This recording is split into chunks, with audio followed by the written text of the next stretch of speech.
আজকে আমরা ট্রাইব্যুনালে 2024 সালের জুলাই বিপ্লবের সবচাইতে আলোচিত যে ঘটনাগুলো তার একটি ঘটনার ব্যাপারে একটি আলাদা মামলা দায়ের করেছি। সেটি হচ্ছে রংপুরের বেগম রোকেয়া বিশ্ববিদ্যালয়ের ছাত্র, এই আন্দোলনের আইকনিক যে ব্যক্তিত্ব শহীদ আবু সাইদ, তার শাহাদাতের যে ঘটনা 16 জুলাই 2024 সালে বেগম রোকেয়া বিশ্ববিদ্যালয়ের সামনের রাস্তায় তিনি যখন শান্তিপূর্ণভাবে কোনো রকমের কোনো হুমকি সৃষ্টি না করে রাজপথে দাঁড়িয়ে দুই হাত বাড়িয়ে বুকটা চিতিয়ে দাঁড়িয়েছিলেন এবং বৈষম্য বিরোধী যে আন্দোলন সেই আন্দোলনের পক্ষে ছাত্র জনতার পক্ষে অবস্থান নিয়েছিলেন, সেই সময়ে তাকে পরপর বেশ কয়েকটি গুলি করে হত্যা করা হয়। এই হত্যাকাণ্ডের আগে বেগম রোকেয়া বিশ্ববিদ্যালয়ের সেই সময়ের প্রক্টর এবং ছাত্রলীগের নেতাকর্মীরা এই বৈষম্য বিরোধী ছাত্র আন্দোলনের উপরে নানানভাবে বৈষম্য বিরোধী ছাত্র জনতার উপরে কয়েক দফায় হামলা করে, তাদেরকে বিশ্ববিদ্যালয়ের ভেতর থেকে লাঠিপেটা করে বাইরে বের করে এবং রাস্তায় যখন তারা দাঁড়িয়েছিল তখন খুব ঠান্ডা মাথায় একের পর এক গুলি করে তাকে হত্যা করা হয়। তার শহীদ হওয়ার সেই দৃশ্য সোশ্যাল মিডিয়া এবং অন্যান্য মিডিয়ার কল্যাণে গোটা দুনিয়ার মানুষ দেখেছে এবং আবু সাইদের সেই শাহাদাতের ঘটনা বাংলাদেশে জুলাই বিপ্লবকে দাবানলের মতো উস্কে দিয়েছিল। সেই ঘটনায় যারা দায়ী, যারা সরাসরি গুলি করেছিল তাদের মধ্যে দুজন, একজন হচ্ছেন এসআই আমির হোসেন, আরেকজন কনস্টেবল সুজন চন্দ্র রায়।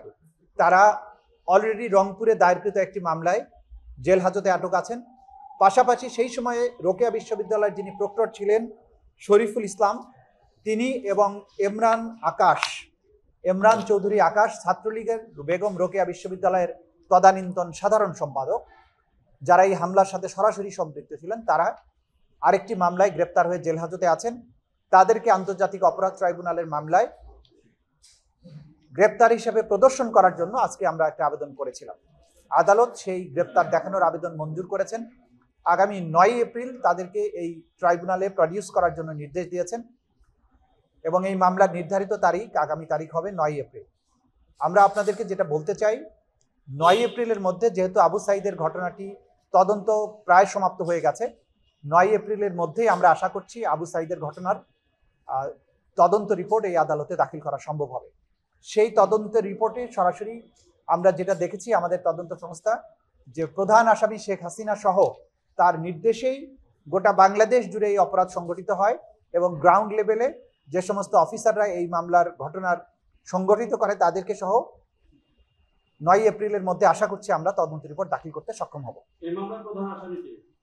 সব মামলারই প্রধান আসামি শেখ হাসিনা, কিন্তু আপনাদেরকে যেটা আমরা বলেছি আগেও, যে যেহেতু আমরা এটা ক্রাইমস অ্যাগেইনস্ট হিউম্যানিটির মামলাতে কমান্ড রেসপন্সিবিলিটির কারণে আমরা প্রত্যেক ব্যক্তি কেন্দ্রিক ভাগ ভাগ করে মামলাটা করব।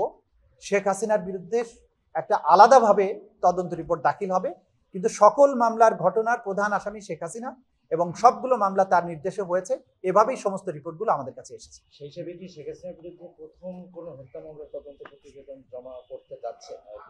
আমরা ওইভাবে বলবো না, কারণ শেখ হাসিনা হত্যা সহ সব ঘটনার দায়ে তার বিরুদ্ধে আমরা সম্পূর্ণ আলাদাভাবে তদন্ত রিপোর্ট দাখিল করতে যাচ্ছি। সেজন্য শেখ হাসিনারটা আলাদাভাবেই হবে।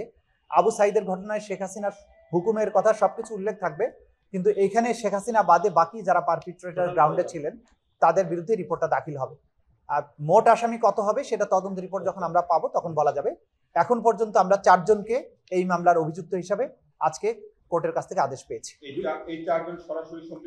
এই 4 জন সরাসরি সম্পৃক্ত। 2 জন তো গুলি করেছে বুকে, আর 2 জন হামলা করেছে, মিছিলে হামলা করেছে, লাঠি সোটা নিয়ে হামলা করেছে।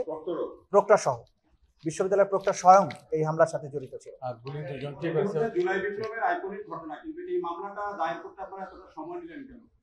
এটার কারণ হচ্ছে যে তদন্ত আমরা ঢাকা কেন্দ্রিক যে ঘটনাগুলো ঘটেছে সেগুলোর ব্যাপারে আমরা প্রধানত মনোসংযোগ করেছিলাম, কারণ ব্যাপক মাত্রার নিষ্ঠুরতা হয়েছে ঢাকায়, সেগুলোর এভিডেন্স যাতে নষ্ট না হয় সেই ব্যাপারে আমরা বেশি মনোযোগী ছিলাম। রংপুরের ব্যাপারে তদন্ত আমাদের অব্যাহত ছিল এবং রংপুরে যেহেতু 2টো মামলা হয়েছে, একটা হচ্ছে পুলিশ বাদী হয়ে করেছে আর একটা তো তার ভাই করেছে, যেহেতু পুরো ঘটনার তথ্য প্রমাণাদি আমাদের হাতে চলে এসেছিল, সেজন্য আমরা খুব বেশি ওয়ারিড ছিলাম না রংপুরটাকে নিয়ে।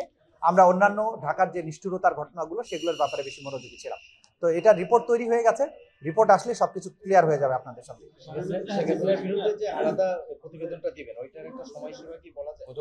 আমরা যেটা বারবার বলার চেষ্টা করছি যে ইনশাল্লাহ আমরা হয়তো এই মাসেই পেরে যাব। আমাদের চূড়ান্ত দফার কাজ চলছে, আশা করছি এই মাসের মধ্যে আমরা পেয়ে যাব। তদন্ত সংস্থা দিনরাত কাজ করছে, বাট তারপরেও চূড়ান্ত কথা তো তদন্ত সংস্থাই বলবেন। আমরা আশা করছি এই মাসের মধ্যে শেখ হাসিনার বিরুদ্ধে যে তদন্ত রিপোর্ট সেটা আমরা পেয়ে যাব।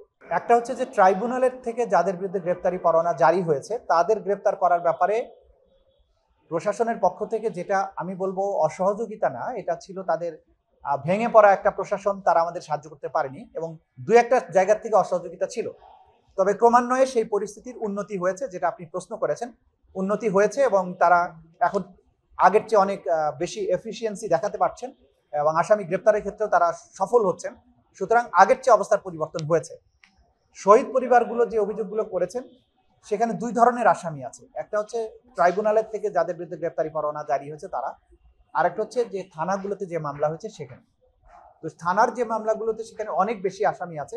স্থানীয় প্রশাসন তাদের গ্রেপ্তারের ব্যাপারে কিছুটা সমস্যা সেখানে আছে বলে আমরা জেনেছি, কিন্তু সেটা যেহেতু আমাদের ব্যাপার না, এই বিষয়ে প্রশ্নের জবাব দেওয়াটা আমি সঠিক মনে করছি না।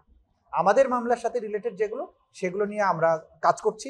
আগের চেয়ে পরিস্থিতির উন্নতি হয়েছে এটুকু বলতে পারি। এখন পর্যন্ত ট্রাইব্যুনালে কতটি মামলা দায়ের করেছেন?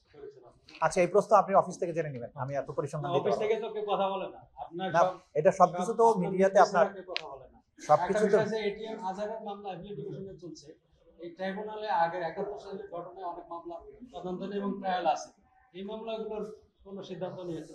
নতুন কোনো সিদ্ধান্ত নাই। আগের যত মামলা আছে, আগের যা মামলা আছে সেগুলো যথা নিয়মে আইন অনুযায়ী চলমান থাকবে এবং আইনের মেরিট অনুযায়ী সাক্ষ্যের গুণগত মান বিশ্লেষণ করে যা যা হওয়ার কথা সেটাই হবে। আর যেগুলো সুপ্রিম কোর্টে পেন্ডিং আছে, সুপ্রিম কোর্টে যথারীতি সেভাবে চলবে। এখানে আমাদের নতুন কোনো সিদ্ধান্ত নেই। এটিএম আজারের প্রসঙ্গে আপনি একটা বিজ্ঞপ্তি দিয়েছিলেন। না, সেটা তো আমি বলেছি। দেখুন, ওই মামলাটা নিয়ে যে বিভ্রান্তি তৈরি করা হয়েছিল আমরা প্রতিবাদ দিয়েছি আমার অফিস থেকে, সেটা ছাপাও হয়েছে। যে মামলাটির কথা বলা হয়েছে যেটা রিভিউ পেন্ডিং সুপ্রিম কোর্টে, সেই রিভিউতে আমি আইনজীবী হিসাবে কোনো শুনানিতে অংশগ্রহণ করি নাই। তো সুতরাং কনফ্লিক্ট অফ ইন্টারেস্টের প্রশ্ন আসবেই না।